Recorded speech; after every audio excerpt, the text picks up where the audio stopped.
você tirar a República do poder.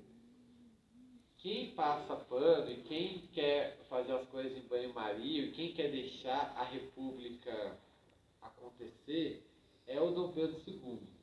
Se você estudar mais sobre o caso, você vai ver que muitos historiadores do Brasil falam que é um grande mistério da história do Brasil. Por que Dom Pedro II permitiu que a República acontecesse? Porque a princesa Isabel, boa parte do exército, a marinha, e a marinha do Brasil era talvez a maior marinha do mundo. Nos livros de história a gente aprende que é a Inglaterra, mas quando houve conflito entre a Inglaterra e o Brasil, a Inglaterra não quis conflito com a marinha brasileira. Talvez a marinha brasileira fosse a mais forte do mundo na época, a gente é questionável. A marinha brasileira estava com a família imperial, tanto que quando eles vão para o exílio, o próprio comandante da marinha, Tamandaré, você já ouviu falar esse nome, Tamandaré, tem as escolas navais Tamandaré, vai até o exílio pedir para que Dom Pedro II voltasse, pedir para que a família imperial voltasse, e quando eles vão até a França, no exílio onde eles estão, peraí, vou botar essa parte depois. Então, teve esse golpe da República, e quando há essa viagem do exílio do Brasil até a França, primeiro eles foram para Portugal, depois eles foram para a França. A esposa do Dom Pedro II, ela morre. E aí todo mundo fala que ela morre de desgosto. Ela morre de desgosto do que ela viu. Quando esses bispos são soltos, o Dom Vital Maria, que era o bispo de Recife e Olinda, ele prefere não ficar no Brasil. Mentira, ele fica no Brasil, ele é envenenado aqui no Brasil. Ele vai para a Europa se cuidar e ele vai morrer na França. E quando ele morre na França, quem fez esqueci o nome do padre, mas o padre que fez o fúnebre dele, o enterro dele, acusou a maçonaria de ter o envenenado. E o próprio Papa Pio IX, ele acusa a maçonaria de ter o matado no Brasil de envenenamento. Ele teria sido envenenado quando foi tomar um vinho numa taça, na própria diocese dele. O Dom Antônio Macedo Costa, ele vira amigo da princesa Isabel, vira capelão da princesa Isabel. Quando a princesa Isabel ela faz a Lei Áurea e recebe uma flor do Papa, ela dedica essa flor ao Dom Antônio Macedo Costa. Então, assim, e nessa época, o Dom Pedro II sempre evitava ir para a Europa, porque se ele fosse para a Europa, a princesa Isabel dizia que ela ia anistiar os bispos, que ela ia fazer reformas na Igreja Católica, que ela ia permitir... Aquele período que o Dom Pedro II saísse, ela faria uma reforma na igreja, mesmo que seja em 1, 2 dias.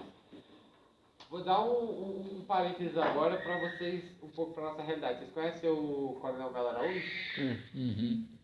Quando o Nunes saiu da Prefeitura de São Paulo e o Melo Araújo entrou, a primeira coisa que o Melo Araújo fez foi exonerar 3 secretários. Vocês sabiam disso? E ele tinha provas de corrupção, tinha tudo. Ele chegou, virei prefeito de São Paulo, exonerou 3 secretários. Se eu não me engano, 1 voltou, 2 continuaram exonerados. Era basicamente essa relação. Porque a relação do Nunes com o Melo Araújo hoje era basicamente a relação do Pedro II com a princesa Isabel. Se eu sair... e ela entrar, entendeu? Era basicamente isso. E aí, contando essa história, a princesa Isabel, a família imperial, ela está indo para o exílio. Assim que chegam no exílio, 2 semanas depois, a imperatriz morre de desgosto. Tem a morte do Dom Vital Maria envenenado. E quando Qual foi o interesse de matar o cara envenenado? Porque ele foi um inimigo da maçonaria, ele estava expulsando os maçons da igreja. Faz que nem um Putin.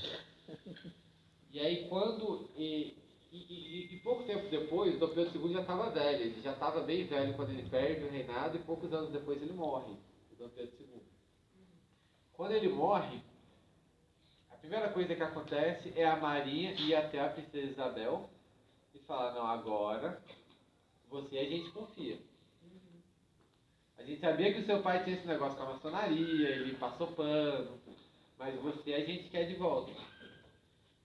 E a princesa Isabel, ela fala que ela não quer mais se envolver com política, que ela está preocupada apenas com a própria salvação.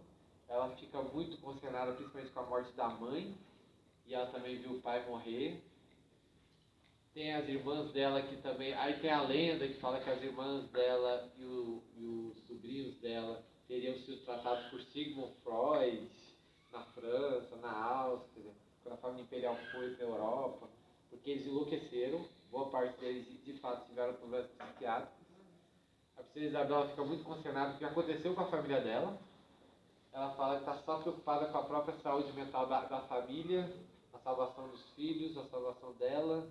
O marido dela era surdo, já estava no final da idade, e ela diz que ela não volta para o Brasil. E aí a principal justificativa na carta dela, ela fala que se o meu pai estivesse vivo, ele não iria gostar que eu voltasse ao Brasil.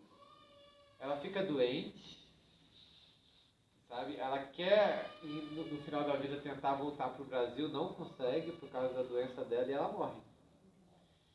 E a família imperial, as pessoas que lutavam pela volta da monarquia, ficam sem uma referência para trazer de volta, com a morte da princesa Isabel.